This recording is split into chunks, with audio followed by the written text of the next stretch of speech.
Grabe, it's such an honor kasi nakita naman natin kung sino yung mga in-acknowledge ngayong gabi. Mga legends, mga past Olympians, lalo na ngayon, yung mga kasama pa niya.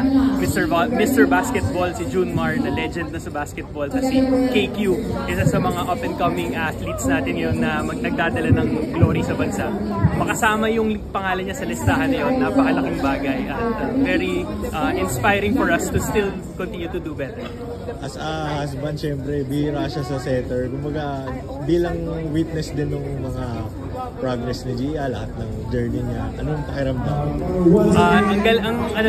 Knowing her since her college days, nakakabilib na hanggang ngayon nagagawa niya yung passion niya, which is to play volleyball. At lalo na ngayon na she gets to share the court also with her Alas Pilipinas teammates na sila Angel, sila Thea, kahit sila Ara na sobrang pinakabata sa team. Diba? Exciting times talaga for her, especially na, syempre as a setter, she wants to let her teammates shine. And to see the younger generation shine, napakalaking bagay nun for her.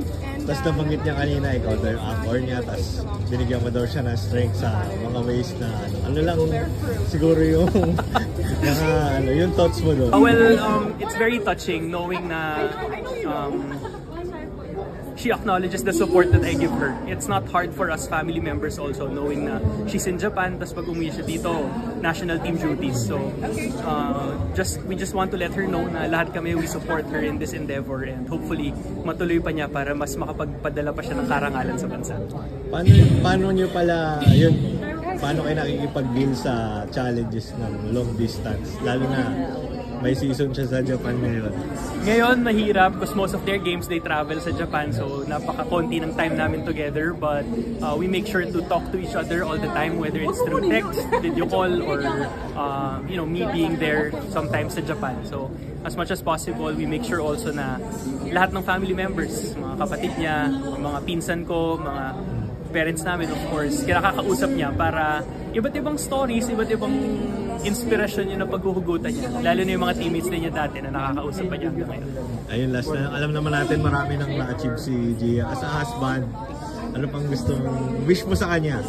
Wish ko, of course, we want her to have a healthy career, continue to have a healthy career, stay healthy inside the court. But at the same time also, 2025, napaka-importanting taon para sa volleyball. It's a SEA Games year. So hopefully, makamit na natin yung napakatagal na nating hindi na ulit nakukuhang medal pa sa SEA Games.